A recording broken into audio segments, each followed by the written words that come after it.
The following podcast is intended for mature audiences. If you enjoy our work, please like, comment, subscribe, and follow the links in the description. Thanks for your support, and enjoy.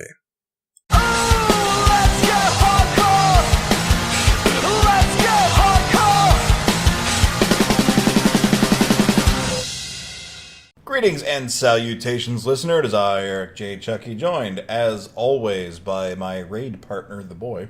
Hey. This is the Two Nerds Podcast, and BlizzCon happened this weekend, and Blizzard was nice enough to pay for our tickets and fly us out to see it. That's the thing. That happened. That was real. I won an Overwatch tournament, and I got a kiss from Jeff Kaplan. I got to high-five Puzelk. It was nice. Yeah.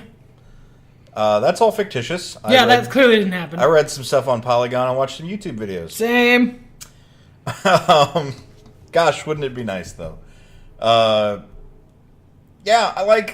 Blizzard is like this weird, omnipresent thing, right? Like, I don't play most of their games. I don't have the money to keep up on World of Warcraft. I don't have the patience to deal with Hearthstone.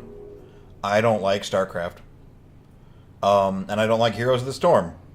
Like, not even just compared to League of Legends. I just don't care for it. I play Overwatch. I play Overwatch. Boy howdy. I'm not allowed to play WoW. I'm not allowed to play WoW anymore. Diablo's a thing too. My wife and I insist we're playing that game. Mm-hmm. I have found another version of Diablo 2 that isn't Diablo 3, so it's actually Diablo, and it makes me happy, and I play that instead. But still, Blizzard is always there, tempting with various lures and such like. And of course, BlizzCon is the nexus of announcements. Oh, see what I did there? For said, gamer bait. Gamer bait. I like that. Gamer bait, yeah. Let's get right out of the way the stuff that we give the least amount of a shit about, because we probably won't talk about it very much. Okay, fair enough. Hanzo is coming to Heroes of the Storm. Yeah, that's a thing. Boy, I could not give less of a shit about that. No, that's not true. That's not true. There are things I don't give any of a shit about on this list. I anti-care about this because Heroes of the Storm is garbage. I will care if they make me play it again for free shit in other games. Same. Hearthstone has a new expansion, and I actually like Hearthstone as a card game, but I just can't keep up with the expansions. Like, especially once they made them to where, you can still play with all the cards in crap mode for losers, but if you want to play real mode for winners, you have to have one of the most recent expansions. And it's reasonable if, that's your game and that's what you play, but otherwise you gotta sink a shit ton of money into it, so... thank you. Yeah, and if you want to play crap mode for losers, you still have to take a shit ton of money into it, because they can use all the expansions. So if you don't have all the expansions, you will lose. Yeah.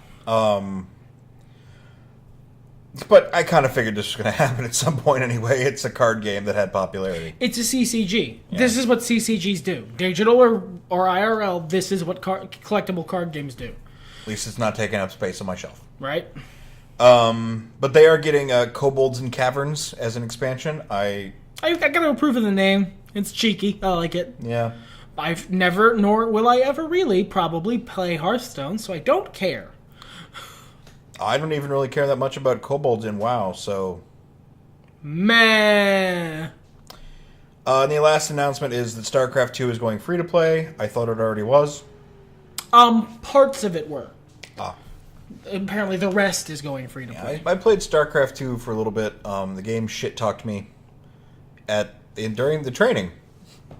I was like, you know what, buddy? I think we're done here. That aside, I played StarCraft. When the game itself gives you a full-on get-good scrub during the tutorial, it's time to leave. I did play StarCraft 1 some, and it was okay. I'm not good at RTS games like that, so... Caveat, I am bad at RTS games. Statement, I like RTS games. I don't like StarCraft. It's... You're of the John Conquer. Cena school of thought. Yeah. God, there's a YouTube video of him at a games conference or some shit, and somebody gets him talking about Command and Conquer, and he just goes off. Like, He loves Command and Conquer? nerds I out. honestly didn't know this. He's an interesting fellow, John Cena. I wonder how he feels about Yuri's Revenge.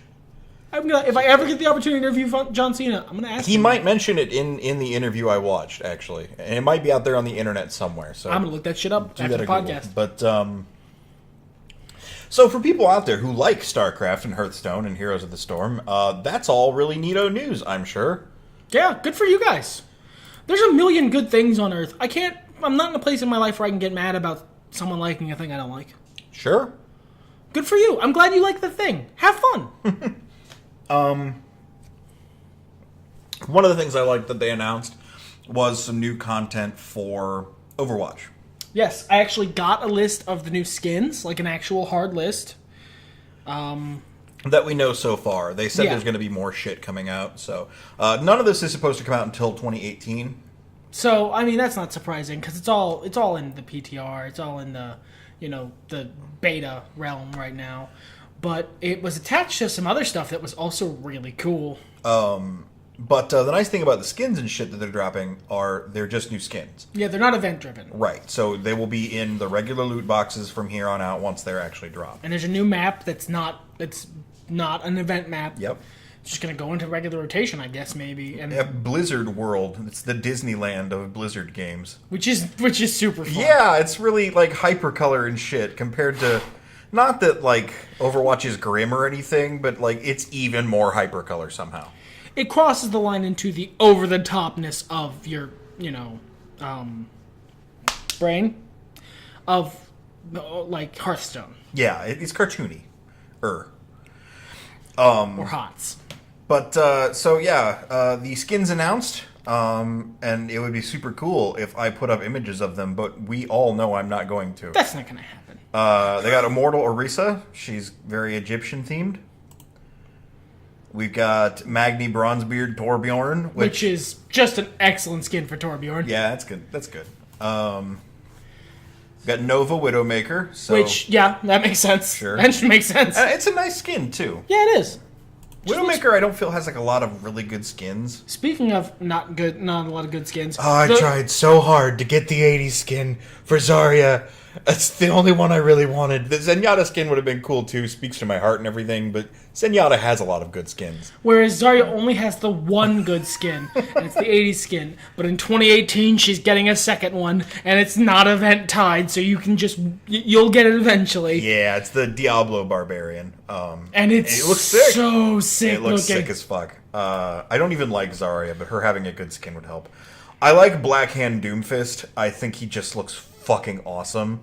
He's got like molten iron armor and pale pallid skin and like tusks. He looks all scarred. He looks like a black hand. He looks awesome. So cool looking.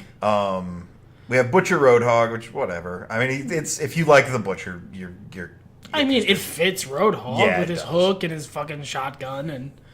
Like, that mask is cool. I'm one of those guys that's like, I've got Roadhog's best skin, and it's his purple regular skin. Roadhog's default design is really fucking good. It is. Like... It really is. Like Ziggs in League of Legends. There are other skins he's had that I'm like, yeah, I could use that. Or Crusader Reinhardt, which is one of the most excited for. Finally, we get a young Reinhardt skin, and this... ties into the new Reinhardt cinematic. Oh, listener, my heart.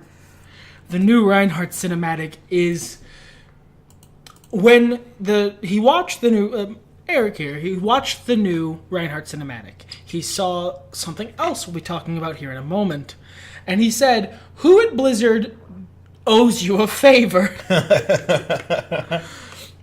Because, boy. Fucking howdy is the Reinhardt cinematic all different types of my jam. Because Reinhardt is to you what May is to me.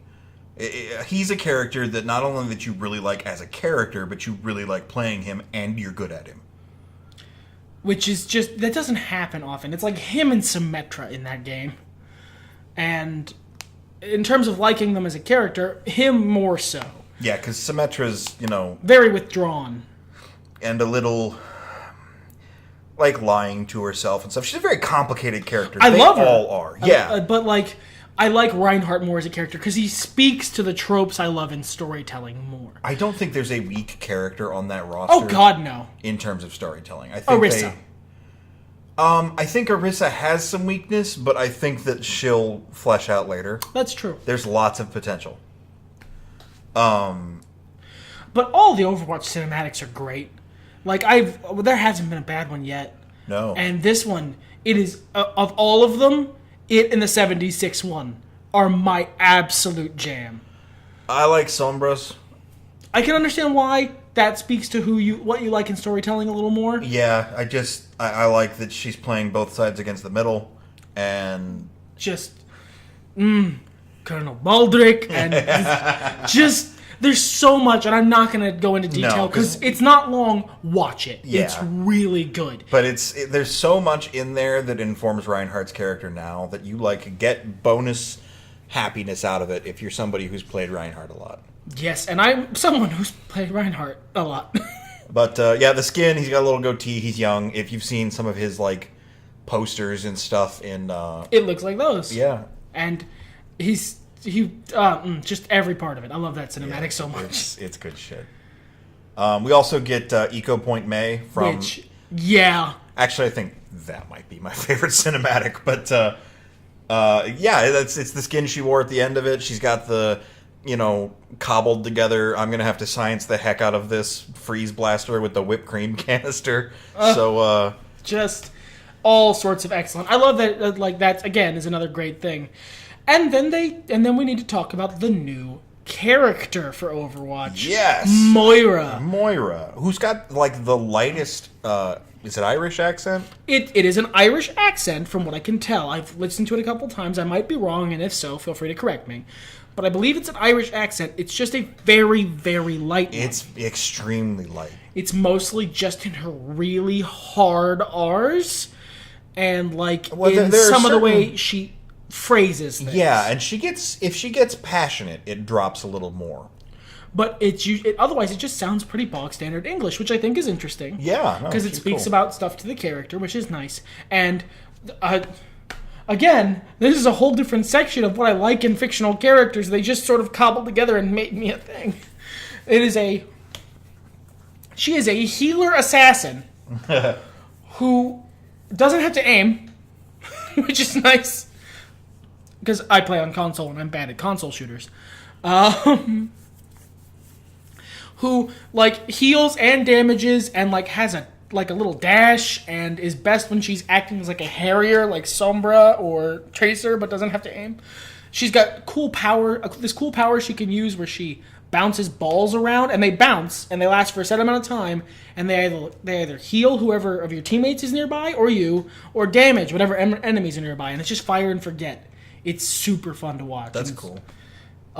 As a character, she is a pragmatic villain scientist who's willing to do anything for science with an exclamation point. I don't know if we've met, listener. But boy, yeah, that's great. That's aces. Well, and a fun, really interesting part of her as well that they've already dropped is that her backstory shows that she's the one who made Reaper the way he is today. Yeah, she's the one who Reapinated the Reapster. Which adds some interesting, question points. Actually, I think it probably informs a lot more than it does at face value, because people thought that Mercy was the person who did that to him, although I'm not sure why. She's the healer. Right. But, basically, they left Reaper at the end of the big mission, and that everybody got left behind on. And his wounds were so great that he had to turn to somebody to save him. And Dr. Ziegler was not available, so... So he turned to Talon. Talon saved him, and now he's with Talon, and his loyalties run deep. And Talon saved him because Moira works for them, because they were the people who backed her when Overwatch shut her shit down. And that's super cool. They show in the thing that she actually joined Talon back when it was essentially Blackwatch. Yeah. That's really cool. Just deepening the lore, adding these new wrinkles, putting pieces together. I really love her ult. because it's just a big power beam that heals all your allies and damages all your enemies. And I think she's got a really interesting character model, too. It's Speaking of her character model, there was some concept art that I saw pictures of that was on the Blizzard floor. They haven't said is going to be a skin, but it was her in, like, Bowie gear. Oh, that's spectacular. Like Ziggy Stardust. Heterochromia. She's got heterochromia. And a very strong-jawed face. And she's got a very Bowie look. Honestly, a very Bowie-looking face. She's got the right slim figure. She's got the right sort of androgynous air. That's sick, dude. If they give me, like, if that's... The ginger hair. Yeah. I got enough gold sitting on Overwatch right now that if they release her and give her a Bowie launch skin, that's what I'm using. Yeah, that's awesome. I want more skins for Doomfist and Orisa and Sombra. The new kids need more skins. Yeah. I wish they would like launch them with extra skins, like to play catch up. Maybe not, a whole bunch, but in cases where there are characters like, I don't know, Mercy, who have like 8 other skins in addition to the ones they started with, let's give us a little bit of something. Honestly, there's other characters who have plenty of skins, like Zarya, who don't have any good ones until recently. Right. Until they just embraced the character archetype that she is and gave her the stuff that works for it. Yeah. I mean, her goth skins aren't bad. They're just not... They're okay launch skins. Like, I have, I think, goth Zarya right now, and I'm happy with it. Next year. Next year, you will join the force of the powerful 80s. Yeah. So, yeah. Oh, and the new map in Overwatch is also something to look forward to. We talked about that a little bit, but I don't think we mentioned what kind of map it is. It's a pushcart map. You're pushing the Lich King's crown, it seems like. It's like a capture point and then push, though, right? Yeah, it's one of those. It's like Brazil. Numbani. Yeah. Yeah. So that's cool. There's a trailer out for that as well. That's pretty fun. I think that's everything Overwatch. They're buffing Ana. That's not related to BlizzCon at all, but thank God. I don't care. She's my least favorite healer. And I played so much of her in Junkenstein's Revenge that I'm basically not playing her again. I like Ana a lot. I like Soldier 76 and I'm tired of him. Well, I mean, I feel that, but I don't know if I could ever be fully tired of him, though. Like, that's fair. You get good enough with somebody, and it's just like, I can't put you down because... I wish I knew how to quit you. But I just... I wish I knew how to quit me, too. Oh, Soldier. Why? That's that good kind of hurt. That's that good burn, like expensive whiskey. But I don't need to play Ana. They gave me another healer who I already know I'll like more. Yeah, I don't know. I have to play him to find out. But healers are a point, and I've been asking for one for a while. Healers are a point where I wish we had more options. Because I like Lucio? Yeah, he's okay. He's easy to heal with. He's a good off healer. Sure. Do I like Mercy? No. I haven't played new Mercy, but I can't expect the changes. I'm so sad that I basically, because of the way I play video games, I was done with Overwatch for a minute. I was playing something else. I missed Broken Mercy. Because right after her new version came out, she was apparently just fucking broken for a while. Because she would heal, and then she could pop her ult and immediately get her heal off cooldown. So she could heal, and then her ult was on a 10-second cooldown. Or her heal was on her resurrect is what I meant. So she could resurrect, ult, resurrect again, and then her resurrect was on a 10-second cooldown so long as her ult was on, and goes on for like a minute. So you could just bang, bang, bang. They took off the reset when you pop your ult, and they also took off the cooldown reduction. So now it's just, I guess, press ult to fly. Well, you get that sick chain heal, too, or chain damage. Yeah, but if you're going to get Mercy, if you're going to use Mercy, you want her for the resurrect. Sure. I don't know how... I mean, it's good game design balance because, that almost forces Mercy for that resurrect. That almost becomes, best in slot. Yeah, she was. Yeah. Not even almost. Like, in competitive Overwatch, she was best in slot. You didn't see anyone but her because she could get, a 4 people res during an ult, over time. And now, without the cooldown reduction on the ult, which I believe they took that off, I might be wrong. Without the cooldown reduction on the ult, and without Like, the other stuff, the reset, she's gonna get like 10 resurrects in an average match. So it becomes a real critical point. Basically, you res the tank. And if anyone else dies, it's not worth it. You res the tank.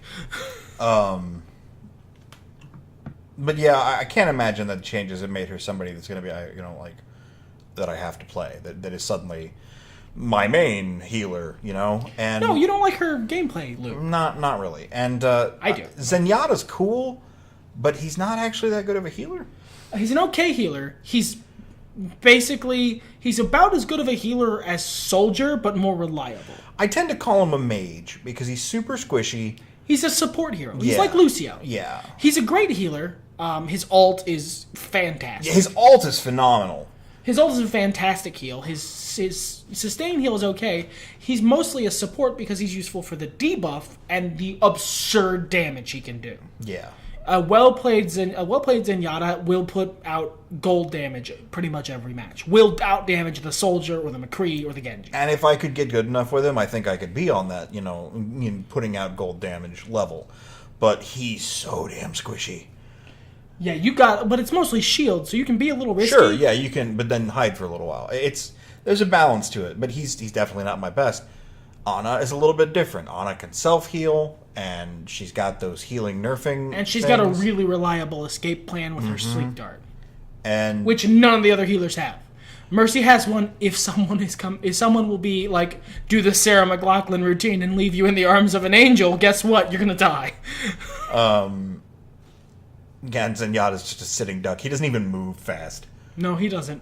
Like, Lucio has the option to just leave. Speed boost later. Like, Zenyatta, basically, you know what his escape plan is? Murder your enemies. Yeah. But I don't know. I'm very much excited, looking forward to the new Blizzard things, especially the Overwatch stuff. I don't much care about the non-Overwatch stuff, like we've mentioned. But the next thing, I think, are we done with Overwatch? Is there anything? Yeah, I think that was everything for Overwatch. The next thing we had on BlizzCon was that World of Warcraft. World of Warcraft is getting a vanilla server, which, I mean, it makes sense now that they shut down that vanilla server that was getting operated. Which, that's what I figured was going on at the time. I mean, I don't think we commented on it. Maybe we did. If you want to try to find that podcast, it's probably somewhere in the, grab bag weeks we've had. Somewhere around that event happening. So, but the fact that they flew the dude out there and talked to him. Yeah, they flew the dude out who ran the server, they talked to him, but they shut the server down that was running vanilla WoW. And, I mean, it was kind of expected at the time, like, not surprising, and now it's obvious that the reason they shut it down was because they were making one.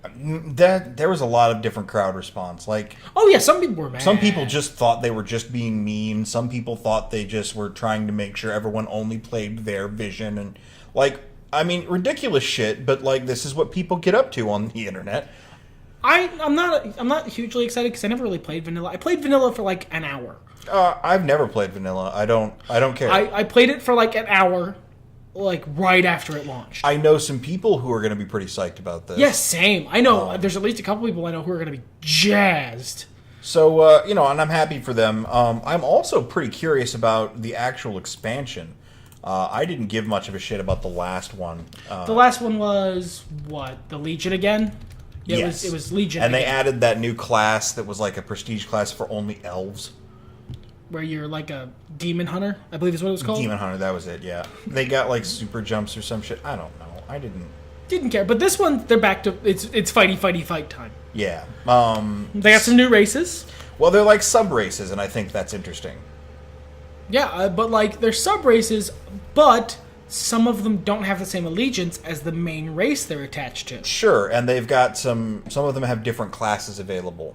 Which is super neat. Like, High Mountain Torrent, who instead of having like a continental U.S. Native American feel, have a very Canadian First Nations sort of feel about them. Yeah, I really dig the look. And like, story-wise, the Torrent of High Mountain have been neutral for a long time, so this is super interesting. Yeah, because they're finally joining up. They've finally been brought into the fold of the Horde. That's really cool. Yeah. For those who care, they can be druids, hunters, monks, shaman, and warrior. If you go to the World of Warcraft site, you can see all this shit and gaze in awe. We're also getting the Lightforged Draenei. They're with the Alliance, of course. Yeah, it looks like they're with the actual army of the light. Yeah. Instead of being just refugees from the Burning Legion, they're with the actual army that fights the Burning Legion. Yeah. They can be hunters, mages, paladins, priests, and warriors. Which, why wouldn't you be anything but a paladin or a priest? Like, why would you be anything else? Seriously. Look at them. They're paladins. They look like paladins. Yeah, they have glowing yellow eyes, and like their little sigils on their foreheads are yellow, and they have gray skin. They look pretty sick. Like, if we ever go back to playing WoW, and we felt like remaking our old RP server Draenei Brothers, I say because they're both paladins, I say we make them these guys. I think we'd have to like pay to change their race. If we feel like remaking them. Sure. I mean, they're still there. Yeah. Honestly, it's a financial thing. If I got into a situation where I had the money to keep up WoW every month, I would either be playing that or the Final Fantasy 14. I know I have a problem. Yeah, I feel you. But then we have the Nightborn, who are also with the Horde, who are they have a Nightwell. They're elves, but instead of a Sunwell. And they use the night elf design instead of the blood elf design. So after a fashion, Horde can have night elves now. That's cool. Yeah, they got black skin and glowy purple eyes and looks like white hair. They look like drow, basically. They can be hunters, mages, monks, priests, rogues, warlocks, and warriors. Then, on the Alliance side, we have void elves, who look like Sylvanas. Yeah, they just used the blood elf design like Sylvanas did. And they look like Sylvanas. They're a race of Sylvanas. Why does the Alliance get them? Go fuck yourself. That says they've been corrupted by the magic of the void, many of whom have fallen into madness. Why does the Alliance get Sylvanas? Oh, actually, it's because Ilaria Windrunner was the first mortal to succeed at defying the Shadow's Whispers. So, I mean, obviously, there's a story reason, but go fuck yourself anyway. We want the Sylvanas. And I don't play Alliance. I did play Draenei. Horde's cooler, and we know it. Yeah, they can be hunters, mages, monks, priests, rogues, warlocks, and warriors. And then we don't have as many details on the other two, but Zandalari trolls and Dark Iron dwarves are also. And he's wanted to play a Zandalari troll for a while because they're cool. Because they are cool as hell. Like their architecture is cool. Everything about them is super neat. They got what is a very South American sort of feel, right? Yeah, sort of. They really expand on that in this game. That's good. Because you get to go to Zandalar and Kultiras are the two new areas. Oh, cool. So going to Zandalar proper, that's neat. Yeah, there's it's a very Aztec very sort Mayan of thing. and Aztec. But then the fucking Dark Iron dwarves are so cool. Dark Iron dwarves are pretty. Dark Iron dwarves are so cool. Like that will make me want to play a dwarf. But as I understand it, you have to get in good with these factions before you can make a character of one of these races. That's neat. That is also kind of neat, and an incentive to want to play and grind out, rep basically. And you know what? They need more incentives than just higher pluses and achievements. Well, you know what? I like this too because this says that maybe eventually we will get cool shit like, what the hell are they in the northern continent? Oh, the bisons. Yeah, were they bison? They're bison. Okay, whatever the hell they are. The bison tauren. Yeah, the tauren with the different heads. I can get behind that. Yeah, or other different factions that we've had that are, this race but slightly different. I would be so super into seeing some of that shit. I know I've been looking forward to seeing the original Draenei for a while. I don't know that I super want to play them because, really, how different are they? Tonka. Yeah, Tonka. Yeah, it just opens up a lot of possibilities. Could we be getting non-corrupted orcs because of all the shit that went down? Oh, like the red orcs. Yeah. Shit, that'd be awesome. Right? Like they look like this. They're bison people. Yeah. I couldn't remember if they were bisons or yaks. Yak people would also be cool. Just putting that out there. Sure. Well, I think there are yak people in the Mists of Pandaria. Sold. I have a problem. I have to stay away. It's a fun game, and there's a lot to grind, and like... Basically, there's enough in that game that if I have that game and I play that game, that's the game I play. Yeah. And I'd like to play other video games. There's a lot of good shit out right now. Shit which we could probably also talk about for a long time, but cleverly, we've actually taken up the limit of time we need for the podcast. Hey, how about them apples? That's true, except when we need 1, 2... Everything's better when nerds talk about it. Fuck it, let's go!